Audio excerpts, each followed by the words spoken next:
Hey, folks, it's Hawk with Fanatics and the Fan, and we are out here once again at VisionCon having a great time. We get to meet some of the coolest people and see some of the most talented people. Please welcome this is my friend Kara.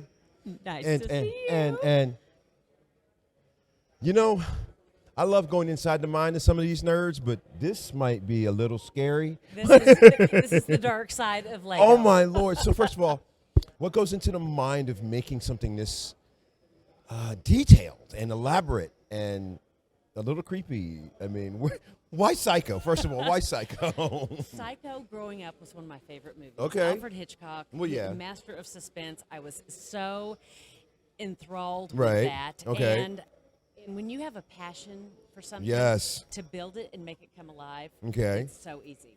Okay. It's easy. And it's not work if you enjoy it. Right. All right. And to share it is always best.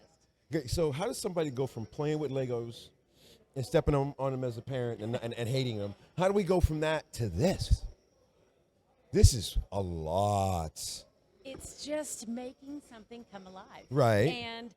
And it's just creating it. I knew what I wanted it to become. Okay. Finding the pieces. Right. I have 111 hours in this. Wow. And it just, when you get on a roll and you get it going, you know what you want. But when you depict something that's an actual, you don't have a second chance. You Right. have to do it right the first time. Okay. And so knowing the story well and knowing how different scenes are crucial. Right. For example, the sinking of the car. Yes. And, our gut just clenches when it stops sinking. Yeah. Those Yeah. things are. And then, like the cemetery where Mother should have been buried. Right. So yeah. for those that haven't seen it and don't know. Yes. You should see rest Psycho. of If the you haven't story. seen Psycho, what is wrong with you already? Amen. So let's talk about the show.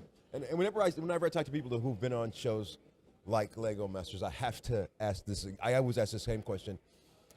For us that are on the outside of television and we see things go wrong, is that TV magic or is that when things become a disaster? Is that real? Does it really just go south? Oh, God, if anything, it's so real. Unfortunately, it's so real, and there's no redoing it. There's Right. no putting it right back. Okay. But the way I feel about things is when something happens, you make the best of it. Right. And so when that rocket took its final tumble, I thought, we're going to build the best deconstruction scene, the Right. best, make it just exploded. So all of the astronauts and everything that were on board were suddenly fleeing through the line, coming from the lava, Right. And you do the best with what you can. Right. And that's what I tried to do. Thought maybe the judges would look favorably on that. But in essence, it just wasn't up to par. To be in that caliber Right. even to be in this caliber of talent is just amazing. And to learn, there's always something to learn from each of these builds. There's a gentleman over there that built an amazing crow. Yes. Taking pictures, but it, just everybody has something to share. And you can always walk away from this experience with that. And whether you're, have a passion for costumes or film or building, Right. you have to appreciate what went into it and the creativity. Yes. So So what is your longest build? And please don't say this because that's also too long already. my very first large build was a life-size Cat in the Hat. Okay. And for some reason, I thought I was never going to. I built it so that it would ride in the front seat of a Suburban. Okay. And I guess I thought I'd never get rid of the Suburban. So anyway, so when I got to a smaller car, it became harder to transport. So transporting the build is one of the first things you need to think about. Okay. Okay, you have this grand idea, but how are you going to get it, first of all, out the door? Right. Then how are you going to get it from A to B? And how is it going to Lego- survive?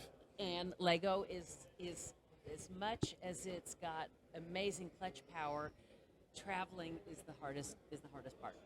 Okay. Now you guys know. They don't just show up and build it on site like some amateurs do. They bring this from home. And if the worst things happen that falls apart, you get to build it again. What's the wrong And with that's clearly one of your favorite parts. Absolutely, just the creating. And I look at it, and there's so many things I would do differently. There's so many things I would love to add, but at the end of the day, there's just so many hours in the day. Yeah. You run out of time. But after an event like this, I just can't wait to get home and build again. So what are you working on now? My next build for the coming year, since my passion are children. Right. So this was a little on the dark side, and kids would A ask, little? kids would ask, why is he with a knife in a dress? And I'm like, well, I didn't really make good choices early on.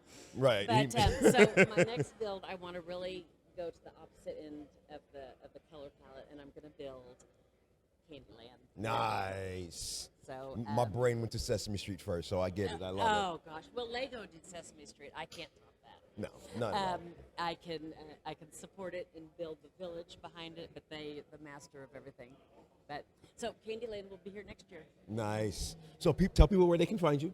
They can find us at VisionCon.